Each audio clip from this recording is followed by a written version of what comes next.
This is in the Lower Mainland area of Vancouver, British Columbia, and it's just an amazing, amazing day. Anyway, welcome to another blog. I'd like to thank everyone so far that has supported me and that follows my story so far.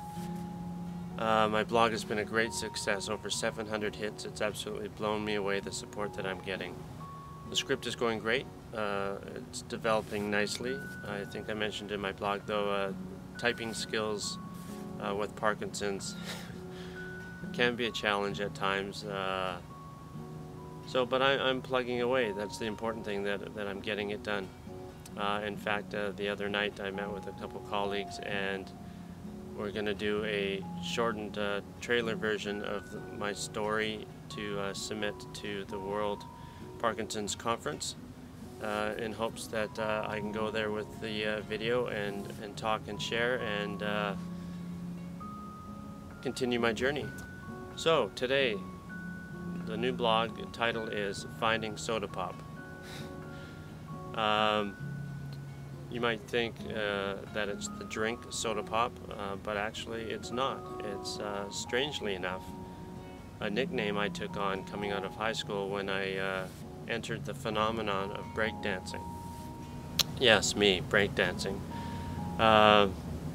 Give you a bit of background. During high school, I was bullied a bit, beat up a little bit, but when I came out of high school, a friend and I noticed the breakdance phenomenon was coming to Calgary, and there was a group in town that was teaching some lessons. So we ventured out into that, and we learned breakdancing, and along with that we did quite well and were offered opportunities to perform.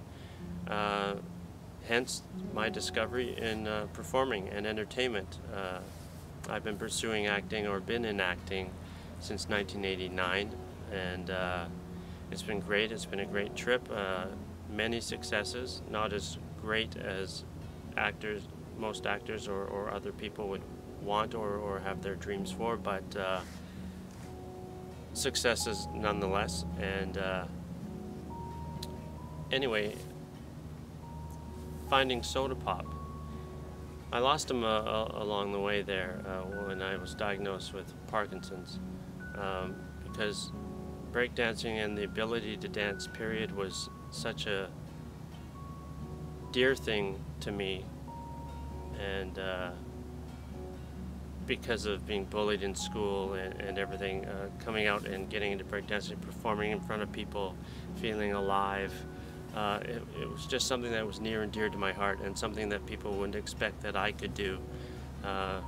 So it was fun once in a while to pull it out at a party or a function when people would find out.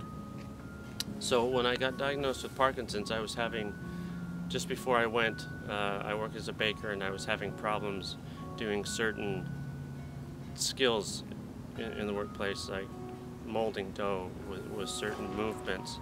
And I had a history of tendonitis in my left arm. So I went to my doctor, and she concurred and was sending me to the specialist neurologist, which I never really knew anything about neurologists, and was just going with the idea that my tendonitis had come back, and we were just checking out to make sure that that's what it was. Well, lo and behold, within 10 minutes of seeing the neurologist and doing the test, of course I was diagnosed with Parkinson's. So once I got prescribed my first medication, which was ropinirole, I had restless leg syndrome and other things, so using that was to help it out, and it didn't take the stiffness out as much as I thought that Parkinson's was giving me in my arms. So I couldn't, found out I couldn't do certain breakdance things. Soda pop, there's a technique called popping, which is flexing your muscles quickly to the beat. It sort of has a robotish look to it, and then the waving throwing waves through your body, and all that fun stuff I could no longer do. I could, with my right side, I could get a wave through to here, and then my left arm, because it was so stiff, it would come out looking something like this. So a nice fluid movement here, and then it would just get stuck. So it was very disconcerting to me. upsetting to say the least. And that's what really made me feel like I had no control of my body. And of course, through that medication, side effects are nausea and extreme tiredness. People have known to just pass out just like that. But it was worth a risk for me in my life at the time to take that medication, because Sinemet, which is the levodopa, the main medication that's used at the time, was the doctor had said that it's only good for over a certain length of time, then it wears off and isn't as effective. So that's why we went with this other medication. And but wow, that medication left me in a fog eventually, and really felt medicated and like tunnel vision all the time. So long story short, I just had enough of that medication. I couldn't take it any longer, and stopped taking it, and then eventually went to the doctor 2 weeks after stopping to take it, and told him, you know, I just can't deal with that medication anymore. He said, come off that other medication, and here's a prescription for Sinemet. So we walked out of there and got the prescription and started taking it the next morning when I went to work. And my wife went to work, and I came home, and like right away I noticed a difference in control of my body. I had a lot more control over my body. And so that night, contrary to what had been happening because of all of the tiredness and the side effects of the other medication, I had stopped making dinner for my family, and I'd be falling asleep at the table, almost hanging right over my food. Taking Sinemet now, I felt great, and she didn't know yet, because I had taken it before I gone to work, and she had gone to work, and I come home, and I made dinner, and she came walking in the door, and there I am, leaning against the counter, watching her as she comes in, and she puts her purse down and puts her books down and stuff from work, and she looks at me and she sees this big grin on my face, and she goes, "What's up with you?" And I said, "Oh, I went to the doctor's today, remember?" And she goes, "Oh yeah, so what did he say?" And I said, "See what I can do?" And I raised my hand up, and I sent a wave. See, breakdancing, it's great for people.